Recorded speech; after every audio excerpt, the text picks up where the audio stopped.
Right, carrying on with the recommissioning of this Norvil Norton Commando 850 Mark III. So yeah, I've just managed to finally release the side.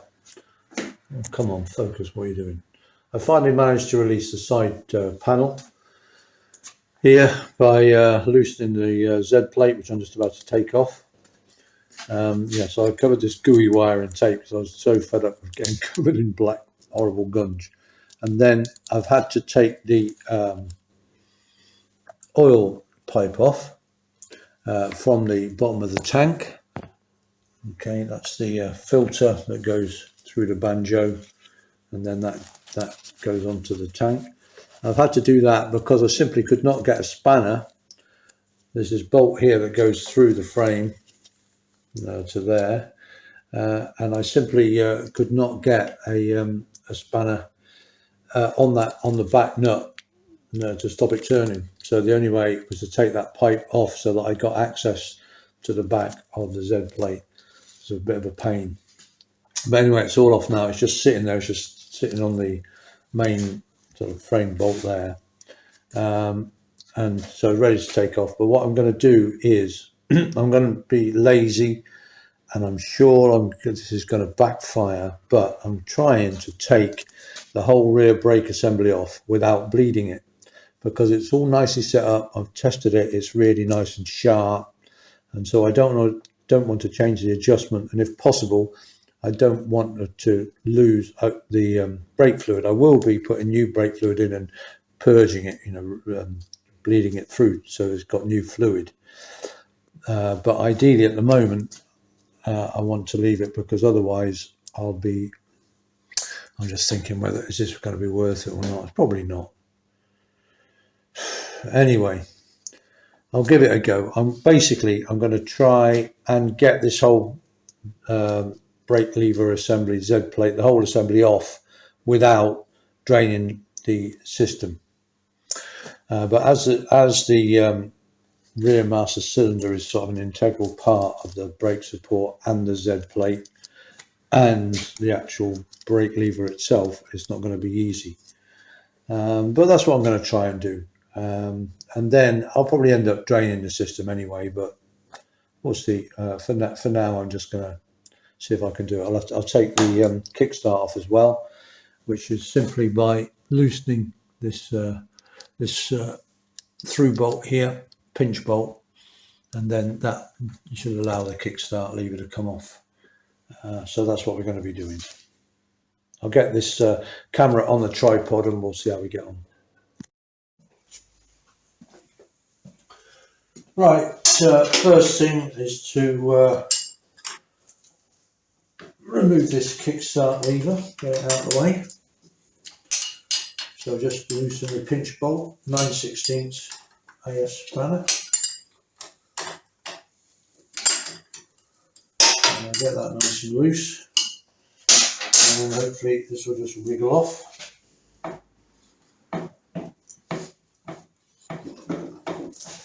If you don't mind, please. No, you don't want to. Oh, I've got to withdraw. I think I might have to withdraw the bolt fully. Has it got a groove in it for the bolt? It might have. Can't remember.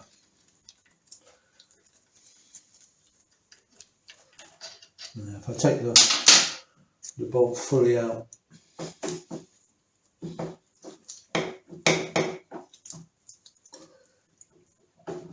it's loose but don't want to come off. Right, take two. I'm going to leave the lever on, kickstart lever, because I don't want to come off. It's going to be right in my way, but well, we don't want to come off. You don't want to come off.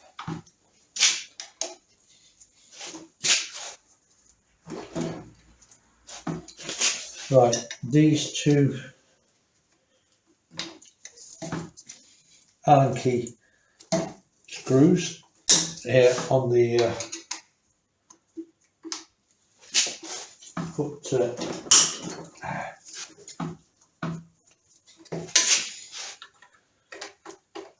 on the foot peg, as it were. They hold the actual master cylinder in place. So I'm going to take those off. Okay. So the master cylinder is just kind of floating a bit now. And I'll try and get it off at this end. So I've got a little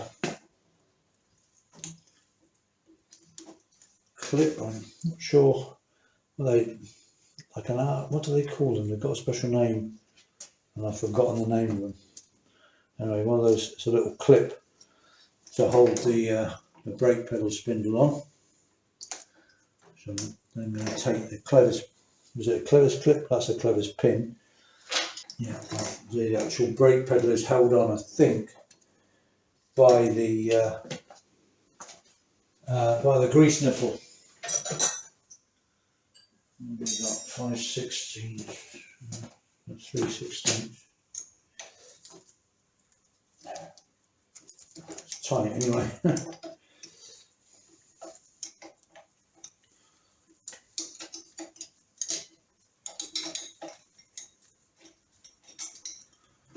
Yeah, so that's the grease nipple off. Am I going to be able to get room to get that out? Everything's kind of not working at the moment, really. Of course, I've got my kickstart cylinder one. Right, so that's the brake lever off, and then the spring. That's the clevis that the brake pedal operates on. So we've now got the brake master cylinder hanging free. So I'm now going to take the this whole footrest arm off the Z plate, and it's held on by these three nuts at the back. The weird thing about these three nuts is they appear to be Whitworth. The two, which I didn't think they were. Where's my Whitworths gone? But that seems to be the only one I've got. I've lost it now. So what is it? Quarter width. I don't know why, but that's the only socket I can find that will fit these three nuts. The three studs. Oh, damn. And not only that, but that one is too close. I can't get a socket on it. You know, the nut is too close to the arm. Yeah, can't get a, no, it's not tight. It wasn't tight anyway. Blimey. But you can't get a ring spanner on it.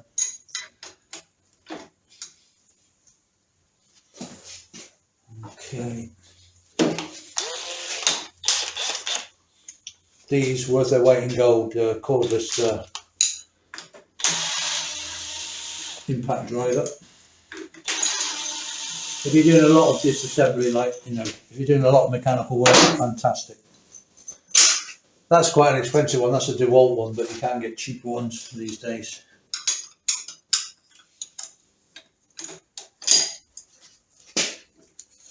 Right, so then this brake, sort of foot peg, brake support arm, whatever it's called, is going to come off together with the strange spacer, triangular spacer behind it. But I'm not sure about the routing of the.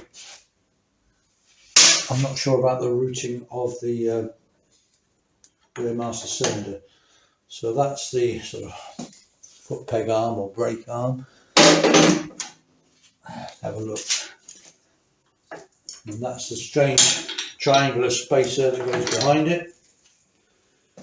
Oh, that's good. And the actual brake pipe goes underneath the Z plate, so I can take the Z plate, I can take it off and leave everything still connected. That's just sitting there now because of the brake pipe.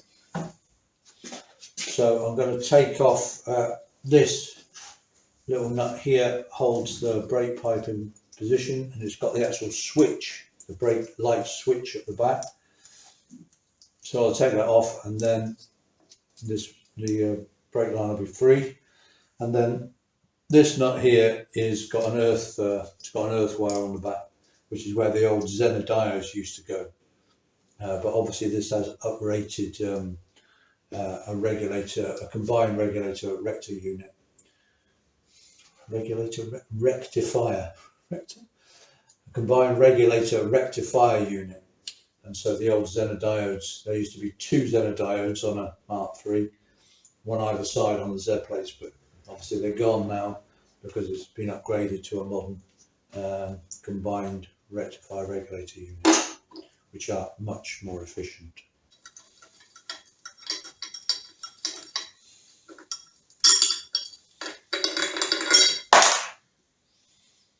Oh yes, with a spacer on the back. Good. Okay, so that's all the that's the brake, the whole brake assembly free now. Got the connectors on the back for the switch. I'm trying to encourage to come off, but that kickstart lever is still getting in my way.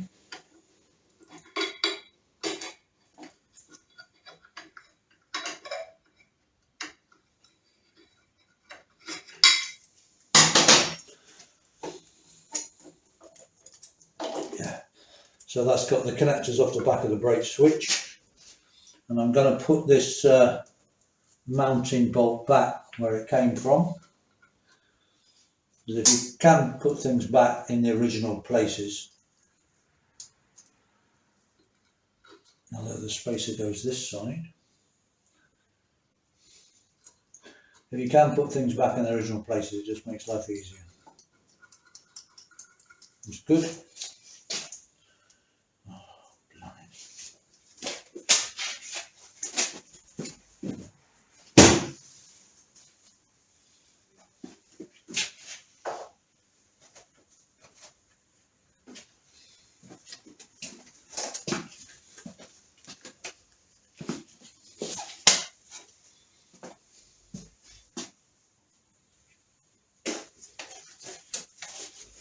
3, 2, 1.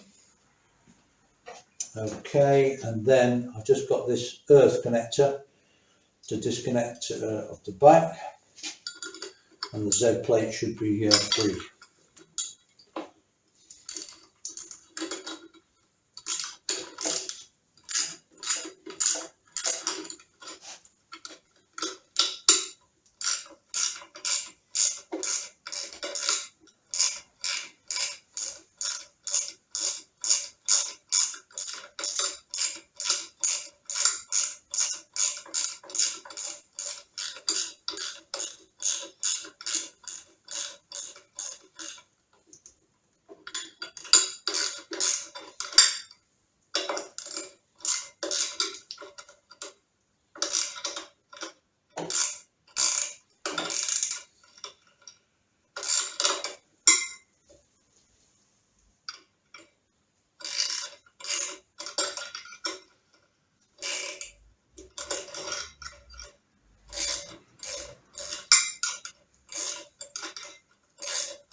Right, so that's the bolt holding the red wire. All red wires are earth on Commando, unless the polarity of the battery has been changed. But we are generally positive earth, so the positive on the battery goes to the earth, goes to the frame, and they're all red wires. Right. Okay, so the brake is now free, and I'm going to see if the Z plate comes off. Finally, I'm going to try and get this kickstart lever off, which is the first thing I tried to get off. and is now the last thing to come off.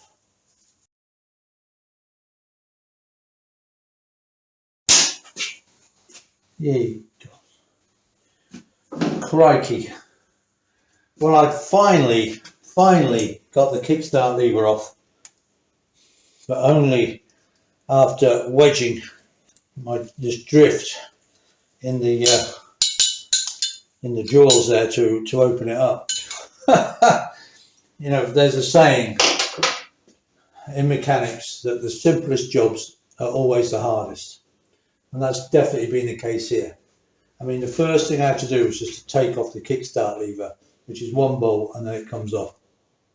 It's taken me a good half hour, I'd say, well, maybe not that much, but a long time and an awful lot of effort to get the kickstart lever off. Whew. So, but anyway, last thing we're going to do on this side is to drain the last of the oil tank, because the takeoff to feed the engine is probably about there. So there should be about a little bit of oil left in the bottom of the tank, and we'll see what it's like. I can only think that the oil should be pretty good condition. I see no reason why it should have deteriorated unless there was water got in, and I don't think water's got in, so we should get some fairly good oil coming out of there, I think. Let's see. Yeah, I say there's no oil in it down to there because it's all wet sumped into the engine. Yeah, so yeah, that's pretty new oil. You can see it's quite clear. Yeah, it's pretty clear. It doesn't seem to be any major. Doesn't seem to be any water contamination. So that's all good. As I say, I'm fairly sure most of the oil is sitting in the sump, because the oil is drained from the tank into the sump, and so we'll be changing that later on.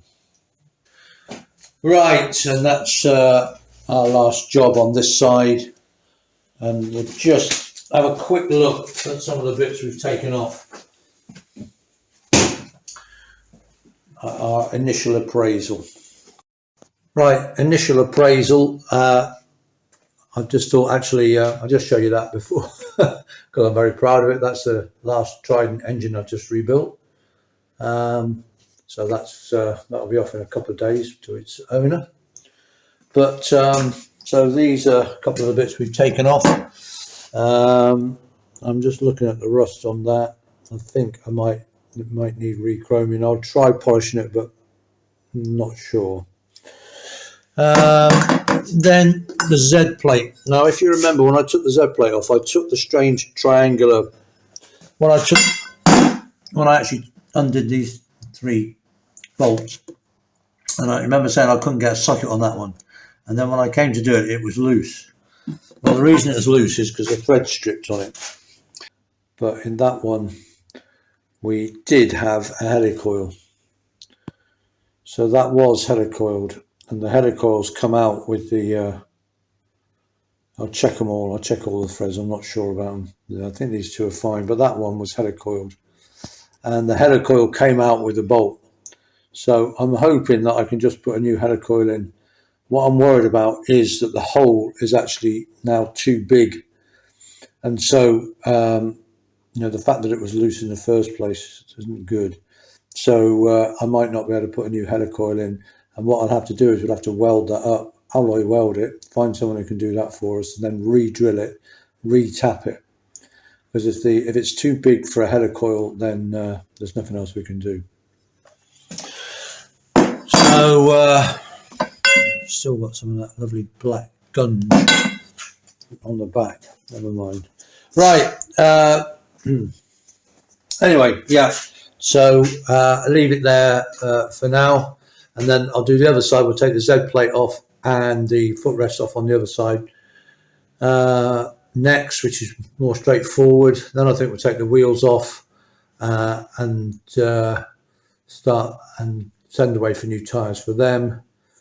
Have a look at the indicators, and then and then we might start looking at the engine. We've still got the the headlight and that to do. I might do those later on. Oh, and I have someone at the door, so I better go.